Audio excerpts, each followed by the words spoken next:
पत्थर का आदमी इतना सुंदर था, मैं उसे चूमने से न रुक सकी, पर तभी वह सच में हिल गया। पर कोई प्रतिक्रिया न होने पर मैंने उसे फिर हिलाने के लिए कुछ और बार चूमा, पर दर्जनों कोशिशों के बाद भी वह नहीं हिला। जैसे ही मैं हार मानने वाली थी, पत्थर ने मेरे होंठ के कोने को काट दिया। ताजा खून मूर्ति पर टपकने लगा। अगले ही पल पूरी मूर्ति से सुनहरी रोशनी फूट पड़ी। पत्थर का आदमी सचमुच जीवित हो गया था। गौर से देखने पर वह 9वां राजकुमार ही था। कहा जाता है 40 साल पहले राजकुमार लुचेंगझोउ को राजद्रोह के आरोप में काले जादू से यहाँ सील कर दिया गया था, ताकि वह कभी न जाग सके। मैं सदमे में ही थी कि पत्थर का आदमी बोलने लगा, ये हड्डियां, ये खून, तुम लिन परिवार से हो। लिन का नाम दिल में चुभ गया। यही मेरा गहरा घाव और जीने का मकसद था। 3 साल पहले मेरे पिता को काट दिया गया और माँ ने फांसी लगा ली। लिन परिवार के 70 लोग निर्वासित या वेश्यालयों में बिके और मुझे शाही कब्रों की रखवाली में डाल दिया गया। मैं लुचेंगझोउ हूँ, जिनका पूर्व 9वां राजकुमार। मैं सही थी, वही था। ये शाही समाधि थी। यहाँ केवल शाही खून वालों की मूर्तियां हो सकती थीं, लेकिन उसे कैसे पता चला कि मैं लिन परिवार की बेटी हूँ? खून बोलता है, तुम लिन रूसों की बेटी हो। पिता की मौत के वक्त उनकी नफरत प्रबल थी। तुम्हारे खून में उसकी गंध है। लिन परिवार का नाम साफ करना है, मेरी मदद लो। सिंहासन पर बैठा वह मेरा चाचा है।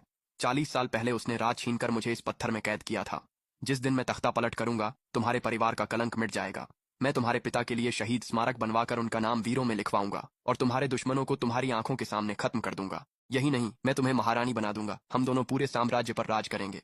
ये मेरे दिमाग में आया पहला ख्याल था। पत्थर से निकला राक्षस सम्राट बनने और मुझे महारानी बनाने को कह रहा था, पर उसने बदले का जिक्र भी किया। लिन परिवार को निर्दोष करने की बात पर मुझे वो पागलपन चाहिए था।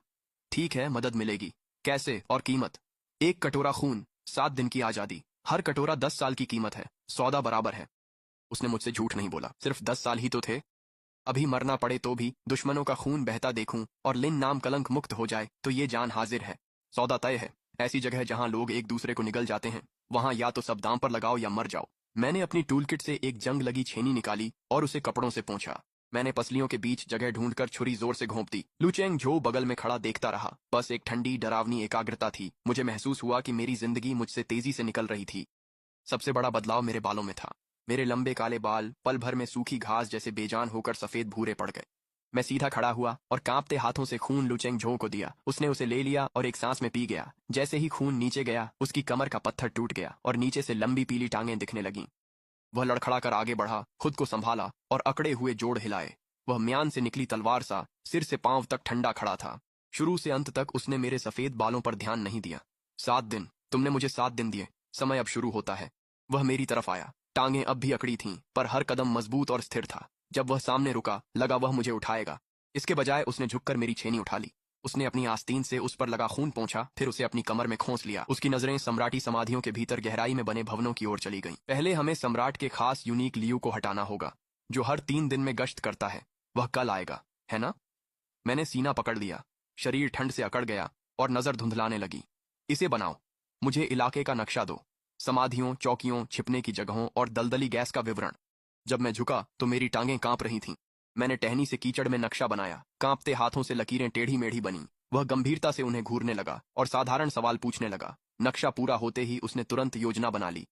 Phosphor powder. कब्रिस्तान के ताबूतों से खुरच लें। इसे पूर्वी प्रवेश द्वार पर बिखेरें। तीसरी पहाड़ी कब्र के बाईं ओर मार्श गैस वेंट है। उसे खोदें, बांस पाइप लगाकर नींव में दबा दें। आधी रात को यूनिक लियू 2 गार्ड्स संग आएगा। आग जलते ही गार्ड्स बंट जाएंगे। मैं उन्हें मार दूंगा। तुम खून साफ करना। कोई दिक्कत? मैंने कुछ कमजोर सांसें लीं, खुद को संभाला और सिर हिला दिया। फिर वह मुड़ा और पश्चिमी आंगन की ओर चल पड़ा। बीच में वह रुका। मरो मत, वरना मेरी खून की सप्लाई रुक जाएगी। उसके कदमों की आवाज कम हो गई। कीचड़ में गिरकर मैं हाथों का खून घूरने लगा और बाल आंखों पर आ गए। सौदा, वादा और सिंहासन के भूखे उस आदमी के लिए मैंने 10 साल गंवा दिए। मुस्कुराना चाहा पर खून की खांसी आई। रात ढलते ही यूनिक लियू 2 पहरेदारों संग आ गया। जैसे ही वे आंगन में दाखिल हुए, लुचेंगझोउ ने फ्यूज जला दिया। हरे रंग की लपटें आसमान में उठीं और एक विशाल अजगर की तरह फट पड़ीं। अंधविश्वासी बूढ़ा यूनिक घबरा गया और पहरेदारों को जांचने के लिए चिल्लाया। जैसे ही दोनों पहरेदार अलग हुए, लुचेंगझोउ ने अपना कदम उठाया। फिर उसने एक पहरेदार के कपड़े पहने, रात के अंधेरे में दूसरे पहरेदार के पीछे से दबे पांव गया और उसकी गर्दन तोड़ दी। तभी यूनिक लियू को एहसास हुआ कि कुछ गड़बड़ है, लेकिन वह अभी तक मुड़ा भी नहीं था। लुचेंगझोउ उसके सामने था। चेहरा पास आते ही यूनिक लियू की आंखें फटी रह गईं। उसने उस आदमी को पहचाना जो 40 साल पहले मर चुका था। उसने चिल्लाना चाहा, पर गले से आवाज नहीं निकली। लूचेंग जो का हाथ उसकी गर्दन पर कस गया और उसकी कंठ की हड्डी चटका दी। फिर वह मेरी ओर मुड़ा और देखने लगा। थोड़ी देर में जगह साफ कर देना। इसके बाद वह झुक गया और यूनिक लियू के वस्त्रों से एक शाही स्वर्ण आदेश टोकन निकाला, साथ ही एक सूची जो गुप्त मुहर से सील थी। ये हर जगह लगाए गए शाही जासूसों की सूची थी। उसने दोनों चीजें संभाल ली और पहली बार उसकी आंखों में कुछ जीवन सा दिखा। अगले कुछ दिन लूचेंग जो पागल सा समाधियों में ही रहा। उसने यूनिक लियू बनकर अपनी योजनाएं बनाई और उसकी लिखावट में राजधानी झूठी रिपोर्टें भेजीं। पहली रिपोर्ट में उसने समाधियों में गुप्त खजाना मिलने और उसे हटाने का दावा किया। इसके साथ ही उसने समाधियों के चारों ओर तैनात 3000 शाही सैनिकों को हटा दिया, जिससे आगे की घटनाओं के लिए रास्ता खुल गया। दूसरी रिपोर्ट दूसरी राजकुमार के पास भेजी गई, जो युवराज का कट्टर प्रतिद्वंद्वी था। उसमें लियू की निजी बही खाते से जोड़े गए सबूत थे कि युवराज ने आपदा राहत के चांदी का गबन किया है।